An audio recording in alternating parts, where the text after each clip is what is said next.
and I was doing sales by telemarketing, which if you've never done sales by telemarketing, it's the worst job in the world, but it teaches you how to accept rejection. If you're doing 100 calls a day and you're being told 99 times no, it'll change your whole perspective. Welcome back to the Regenhard Report.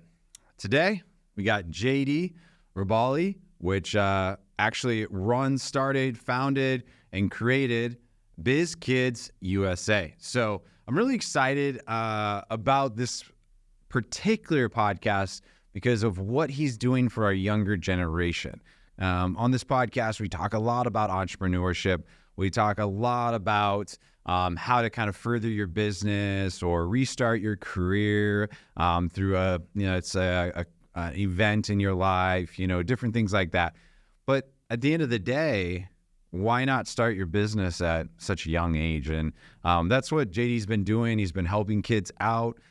So I'm really excited to have you on the podcast, JD. So welcome. Thank you for having me. I appreciate being here and excited to tell you about our story. Yeah. So JD, from a young age, you were an entrepreneur. You've been an entrepreneur through your life. So,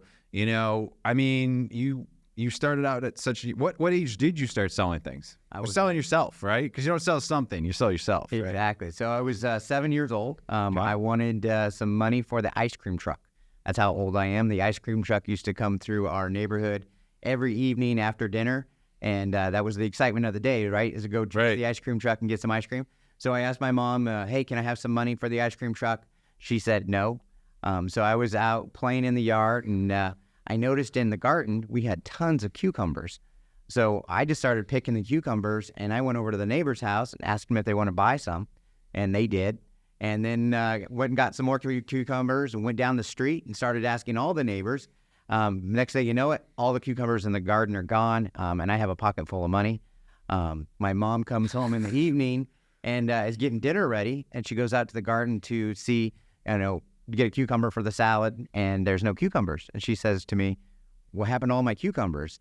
And I pulled out a pocket full of money, and I said, I sold them. And she goes, well, I guess you're getting ice cream tonight. So that's awesome. Kind of where it all started for me. Yeah, that's so cool. So obviously at a young age, you figured out the supply and demand, right? You had extra supply. Some people had some demand, and you're like, let's capitalize on it. So I had my mom's supply. Yeah, exactly. Extra supply. It was family supply. So what was the next step with the cucumber business? So yeah, that didn't go anywhere else. But wait, so you're saying not every business succeeds, huh? Right? I couldn't keep enough cucumbers in the garden to keep the cash flow going. Exactly. So, there was my first business failure. So that's one of the things that we always talk about is celebrate the failures. Yeah. You can get enough cucumbers in the garden to keep it consistent. So, at the end of the day, entrepreneurship is about how much you can learn over the years and how you can apply that. And then, hey, that was the first lesson for you, right? And you learned at that age, like a life lesson. So, all right, what was the next journey? So then, as I went through school, I sold everything from candy at school to bandanas. I was a break dancer. Yeah. I do have some good moves. Oh, okay. We don't have enough room in here to do. Yeah. So unfortunately, right? We wish we could. But I was at a fabric store with my mom, and the black and white checkered bandanas. We found a whole roll of this fabric. So my mom and I took it home. We cut them out. We sewed them up, and I took them to school and sold those. And those sold like hotcakes. My teachers, the principal of the school said, hey, you can't be doing this at school. And my mom actually went down to his office and said, isn't this the type of thing you should be teaching our kids? Right. How to run businesses, how to create things. And so I got expelled for a day for selling bandanas at school. So, oh my gosh. Isn't that crazy how bad people look at the society looks at that and says that's a negative versus it should be a positive? I mean, it's just kind of sad. I mean, I get it that maybe it would be taken, in a malicious way, but in this case, it was obviously a very positive thing. You're just selling a little piece of apparel, right?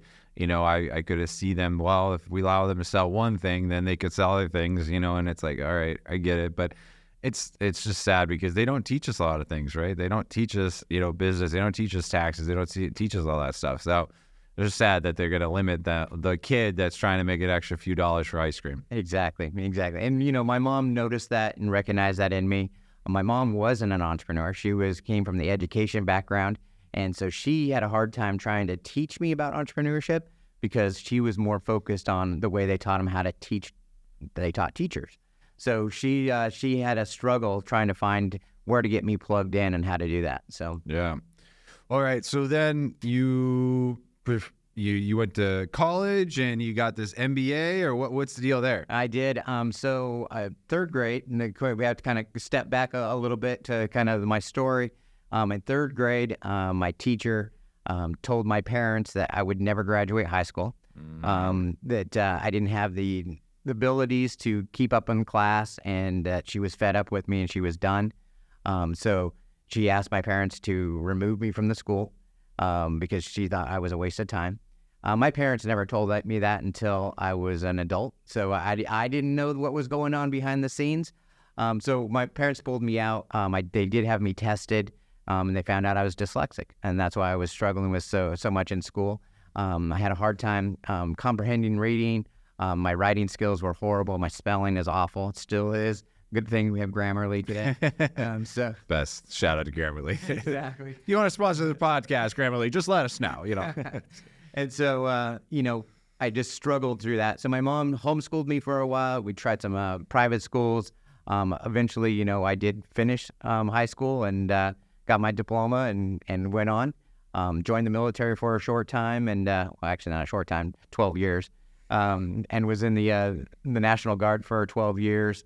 And then as I got married, and during that time, I went to college and started doing I was working during the time, so I started doing one of the programs where you can do school at night.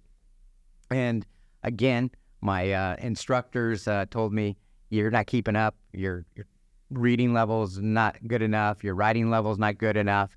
They said, you probably should just go ahead and bow out. And I didn't. I just, they kind of gave me the fire to keep on going. And so I kept on proceeding with it, and I ended up graduating and got my bachelor's degree.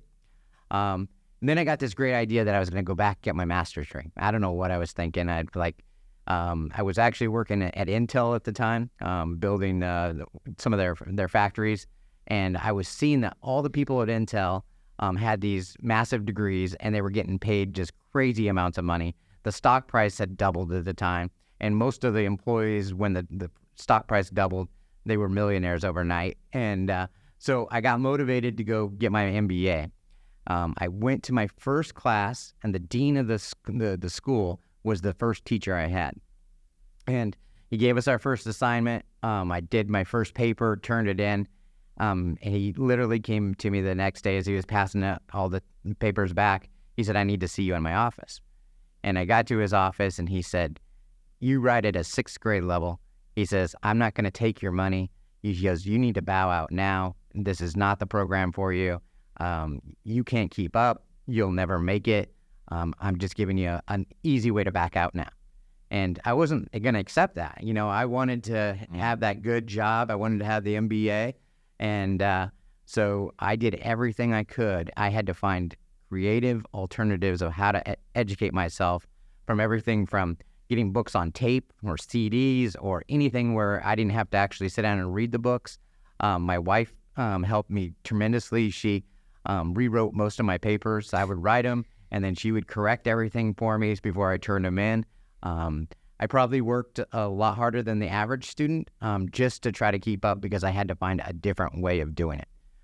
And I finally graduated and got my MBA. So look at that. Yeah. It just goes back to showing that people are going to keep continuously self-doubting you and putting doubt on different people, no matter what, right? And don't listen to them, right? Like, Look at you.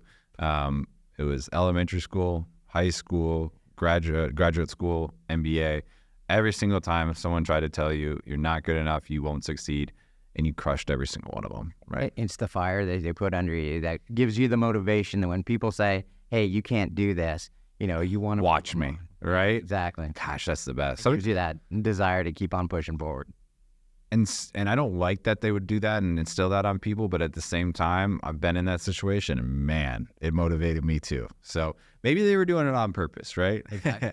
But I will say this: if you haven't been fueled by fire like that, when it happens, you'll experience it, and it's a kick in the butt that some people do need. And I bet in hindsight, we could look at it and go, what if somebody didn't tell me that and they just kind of let me flail through? If there wasn't that pressure to prove them wrong, would I have tried or would have I quit earlier? So you kind of have to ask yourself that question as well. I think it would have been dependent on your phase of life too, because, obviously the military probably instilled a lot of different, restrictions to you, which made you very disciplined, right? And I bet that helped a lot too, because a lot of people might have given up, right? Maybe that background of the military helped you, with the MBAs, different things like that, and propelled you to the next side. So, so speaking of all this, obviously at this point, then you've did some entrepreneurship kind of at a very young age, went through the military, you got all your different degrees. Let's talk about some businesses. You started some businesses. Correct. How'd those go? So started right out of high school, and I was mowing lawns and helping, just like the normal thing that I did that. Do, Yeah. So I kind of got this background in the lawn care business, and I thought, I was actually went to work for a large lawn care company, and I was doing sales by telemarketing, which if you've never done sales by telemarketing, it's the worst job in the world. But it teaches you how to accept rejection. If you're doing 100 calls a day and you're being told 99 times that no, it really builds up a resilience to you to kind of go on. So talk about being depressed and you get into a business and you're trying to do sales and people are telling you no. Go do telemarketing for a year. It'll change your whole perspective. So I got into that, and I was learning that, hey, I'm doing pretty good actually in sales because I knew it was a numbers game. Right. The number of weird, right? Exactly. Sales is a number game. So as soon as I'd make that 100th call, I would generally get a sale. It was that way every time. So we had a sales contest. I was the top in the country in lawn care sales. The end of the season came because it was a seasonal business, and they said, well, you can either we're going to lay you off for the off season, or you can go work out in the field. Well, I went out and worked out in the field for a few days because I didn't want to lose my job, and I realized, hold on, I'm doing the work that I sold. Why aren't I just doing this for myself? And so I quit, and I went and started knocking on doors. I made flyers and went knocking on doors and got enough business. My wife and I were really strapped on cash. We were newlyweds.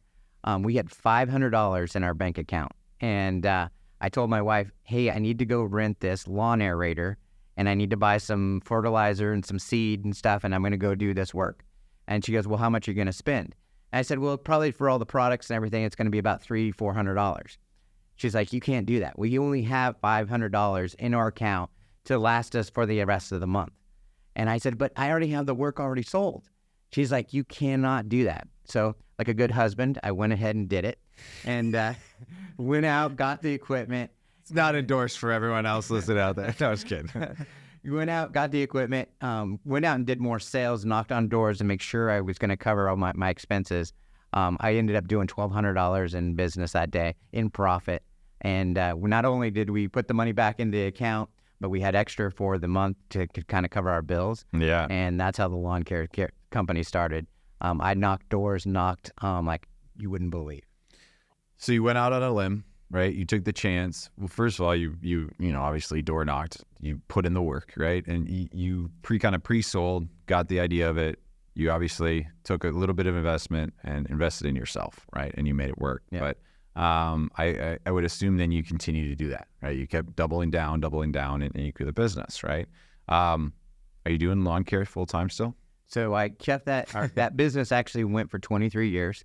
Look at that. We actually grew it into a whole family service company that we took care of all kinds of things, from pressure washing to roof cleaning and everything. So it actually ended up being our main stable income for 23 years. Look at that. So, sometimes it's that little leap of faith, right? That little bit that you have to just go out on a whim and do it.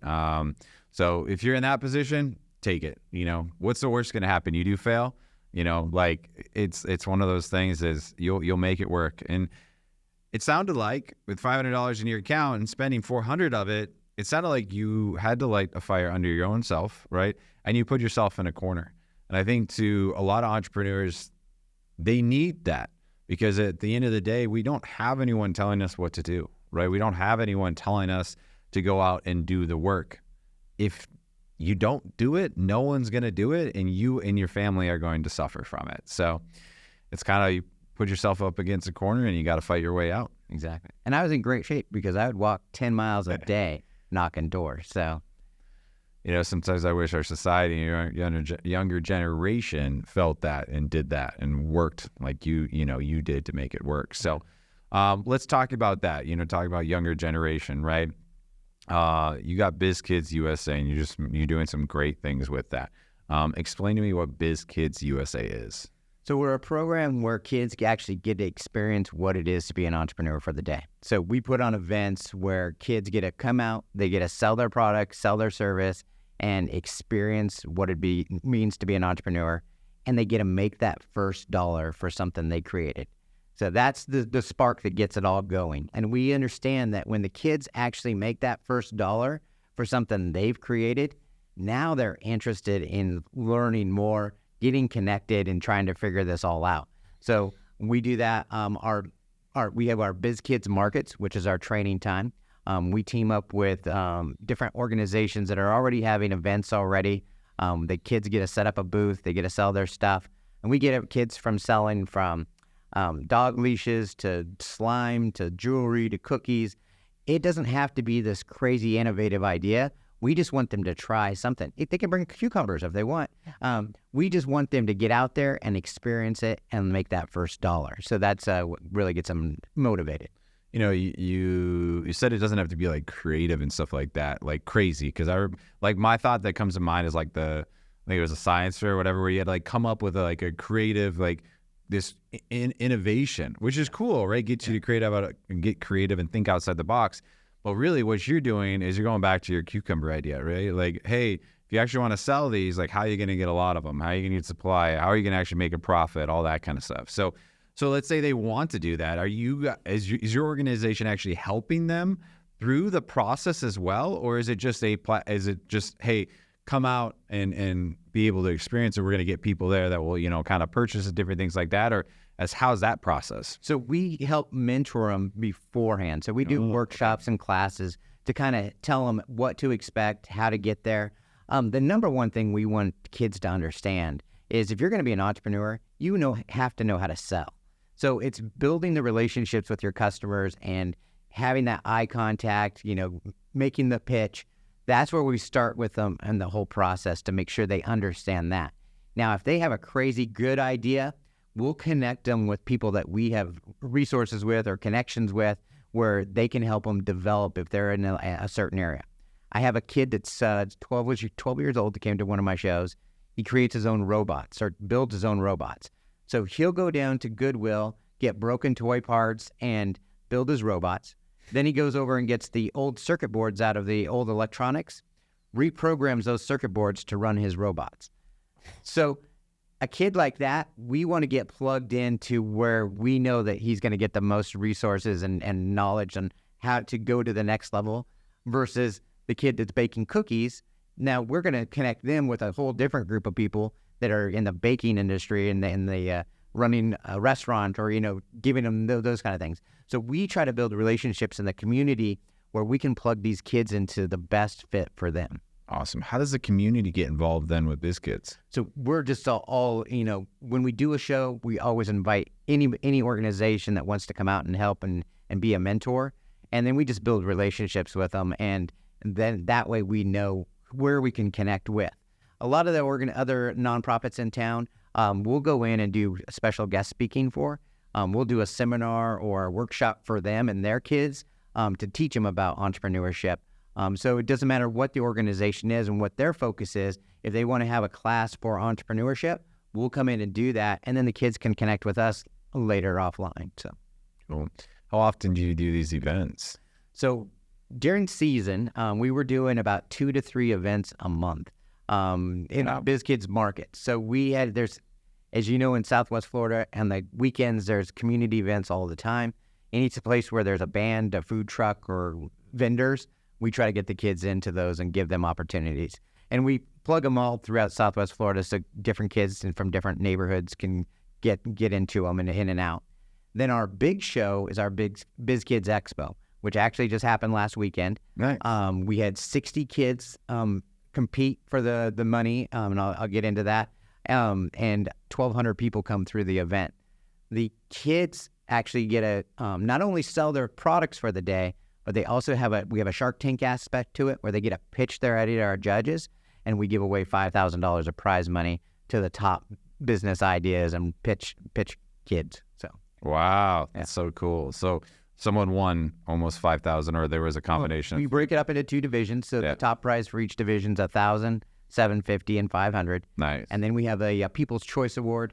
All the people that get to go through the event get a vote for their favorite, and then the favorite of the people, whoever they thought was the best presenter, product, whatever it may be, they get $500 as well. That's so cool. That's awesome. Well, congrats. Was that a huge success, I bet? Oh, this was our biggest one so far. We've had 4 expos where we've given the money away. We've had over 42 markets in the last 2.5 years since we've launched. So we're constantly trying to get the kids out there to get practice. So when they do come to the expo, they're ready to compete for that money. So yeah, we gave away the $5,000 to the 6 kids, and they are 7 kids, and they loved it. And they had a great experience. The community came out in droves this time to really support these kids. Over 1,200 people there. Wow. It was hard to get up to the booths. There was so many people stacked around. So we absolutely loved it. So if a kid's listening, or a parent's listening that has a kid that would be beneficial from this, how do they get involved? So you just need to go to our website, bizkidsusa.org. All our information, all our calendar of events is there. We even have on the website what we call the Biz Kidz Hub, which is kind of our training center. And they can either join as a member, and they can go through our classes and workshops online. We try to do them all on Zoom. It's the easiest way for the parents to get the kids involved. And then we have videos on there that we do interviews with the kids.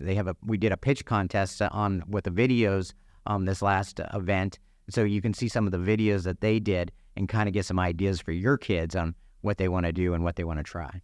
That's so cool. Now, the opposite, we obviously have a lot of amazing entrepreneurs and business leaders that watch and engage with us on this podcast. And how would they get involved? Well, we're always looking for mentors. And so the best thing that a business can do is reach out to me and let me know if you're interested in doing that. We have the easiest mentorship program. All we ask you to do is come out to a market or a expo and just talk to the kids, get them out of their comfort zone, ask them lots of questions about their business, and then give them feedback on what they did and how they did it. Obviously you're not going to be mean and make them cry, but, you want to kind of be honest with them. Like, hey, I think your product is good, but maybe you should try this. Or, hey, I think your display is nice, but you could really bring it up a notch to really highlight what you're doing. So that's cool. So Biz Kidz is not just here in Naples then, right? You're bringing it nationwide. You're expanding to other areas. Is that correct? Correct. So we, just as of December of last year, we got our 501c3 status. So our official nonprofit is called YEARS, which is the Young Entrepreneurs and Rising Stars. Our programs within that are the Biz Kidz Markets, the Biz Kidz Expo, and Biz Kidz Camps. And what we try to do is partner with other nonprofits around the country, or just people that want to kind of bring this program to their area. And we teach them how to do it and give them all the resources they need to make sure they can put on an event in their area. So we're in Las Vegas, and we're in Oregon, and we are launching in Illinois this summer. That's amazing. Yeah. That's amazing. Super cool.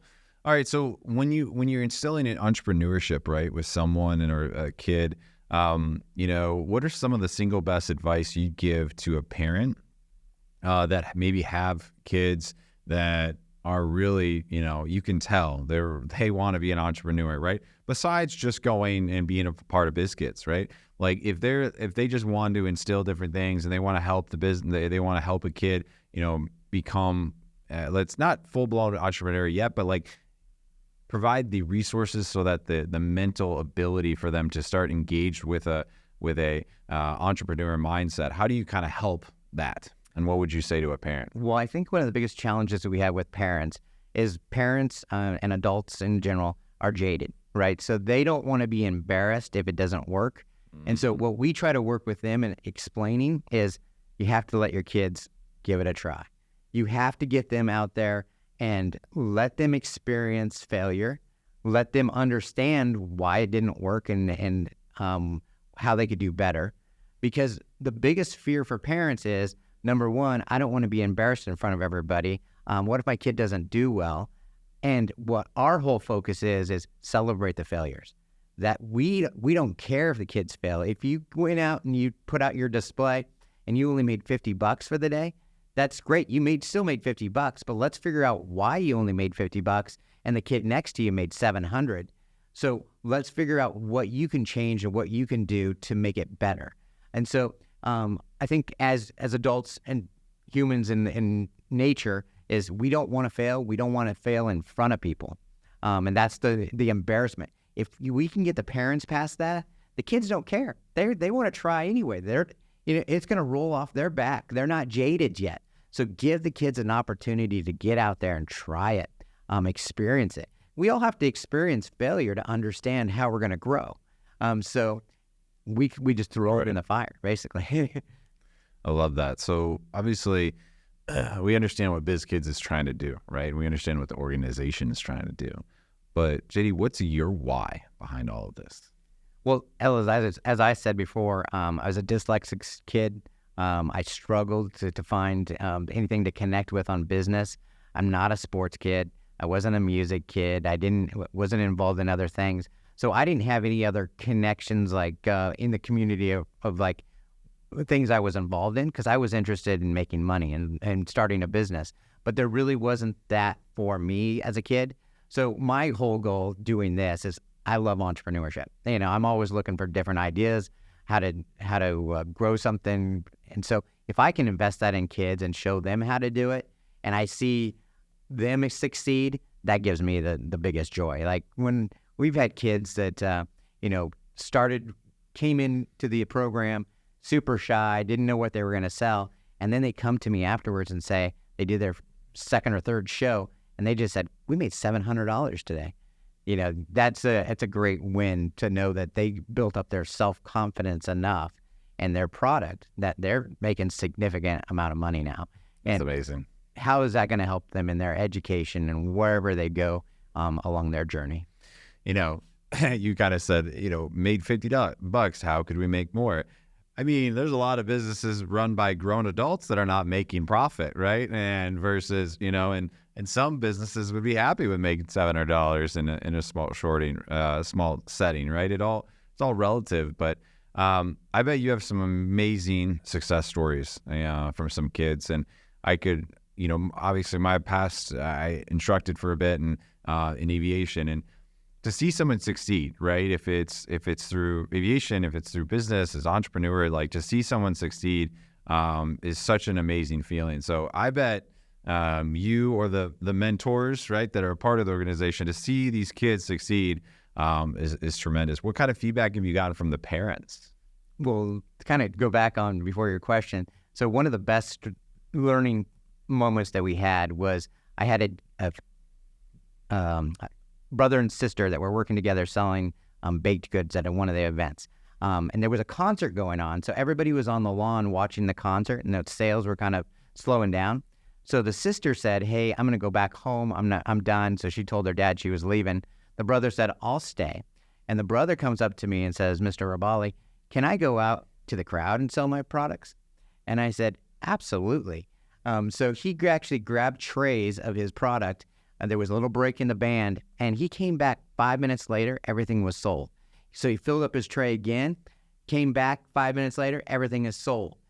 All the other kids that were set up on their booths, it's just sitting there waiting for people to come to them, they all started running up to me, and they're like, can we go out to the crowd? I'm like, absolutely. We never know. There's business owners, like you said, adult business owners that sit in their storefront waiting for people to come, and no one ever comes. Sometimes you have to find where your customers are and go to them. So these kids all grabbed their stuff, went out to the crowd, and they sold. I think that day, over 70% of the vendors that we had sold out of their stuff because they went and found the customers and sold them instead of sitting there waiting for them to come to them. Just like you door knocking. Exactly. Just like you going out to your neighbors and selling cucumbers. Exactly. Like, there is a lot of businesses that sit there and just think that I created an LLC. My business is going to flow in. Exactly. No, that's not how this is going to work. So that's awesome. That's really, really impactful. So, going to the other question too is what kind of success stories have you obviously heard? And then what's the feedback been from the parents of having kids go through Biz Kidz? Most of the parents tell me that they're just happy that their kids have come out of their shell. Yeah. I get a lot of kids that are really shy and don't want to approach people or talk to them. So once they get out of that shell and they're not scared to talk about their product anymore, the parents, they love that feedback. The feedback that we've gotten from people that have gone through the events, probably the most frequent one is, hey, these kids aren't on their phone.